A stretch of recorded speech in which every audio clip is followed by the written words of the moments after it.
தென்னாப்பிரிக்காவிற்கு எதிரான இரண்டாவது test cricket போட்டியிலும் இந்திய அணி மோசமான தோல்வியை தழுவி கடும் விமர்சனத்தை சந்தித்து வருகிறது. டெஸ்ட் வரலாற்றிலேயே தென்னாப்பிரிக்க அணி இந்தியாவை 2 முறை தாய் மண்ணில் ஒயிட் வாஷ் செய்துள்ளது. இந்திய பேட்ஸ்மேன்களின் பொறுப்பற்ற ஆட்டமே இதுக்கு காரணம் என குற்றச்சாட்டு எழுந்துள்ளது. முதல் இன்னிங்ஸில் இந்திய அணி மோசமாக விளையாடி 200 ரன்களுக்கு சுருண்டது. 6 அடிக்கும் மேல் உயரம் கொண்ட தென்னாப்பிரிக்க வேகப்பந்து வீச்சாளர் மார்கோ ஜான்சனின் பந்தை எதிர்கொள்ள முடியாமல் இந்திய அணி திணறியது. முதல் இன்னிங்ஸில் மோசமாக விளையாடிய இந்திய அணி இரண்டாவது இன்னிங்ஸிலாவது தாக்கு பிடிக்கும் என நம்பப்பட்டது. ஆனால் ரவீந்திர ஜடேஜா மட்டும் பொறுப்புடன் விளையாடி 1/2 சதம் அடித்தார்.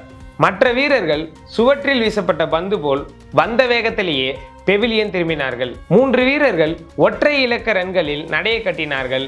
2 வீரர்கள் ரன் கணக்கை தொடங்கும் முன்னே விக்கெட்டை பறிகொடுத்தார்கள். இறுதியில் இந்திய அணி 140 ரன்னுக்குள் அடங்கியது. தென்னாப்பிரிக்க அணி 408 ரன்கள் வித்தியாசத்தில் இமாலய வெற்றி பெற்றது. கவுகாதி பிச்சு சுழல் பந்து வீச்சுக்கு சாதகமான பிச்சு என பேசப்பட்டு வந்தது. ஆனால் தென்னாப்பிரிக்காவோட வேகப்பந்து வீச்சாளர்கள் அபாரமாக பந்து வீசி இந்தியாவிற்கு தோல்வியை பரிசளித்தனர். 25 ஆண்டுகளுக்கு பிறகு தென்னாப்பிரிக்க அணி இந்தியாவை அதன் தாய் மண்ணில் வீழ்த்தி டெஸ்ட் தொடரில் வரலாறு படைத்துள்ளது. இதற்கு முன்னர் தென்னாப்பிரிக்க அணி 2000வது ஆண்டு இந்தியாவை அதன் தாய் மண்ணில் டெஸ்ட் தொடரில் வென்றிருந்தது. தென்னாப்பிரிக்க அணியின் கேப்டன் டெம்பா பவுமா டெஸ்ட் போட்டியில் ஒரு தோல்வியை கூட சந்தித்ததில்லை என்ற சாதனை தொடர்கிறது.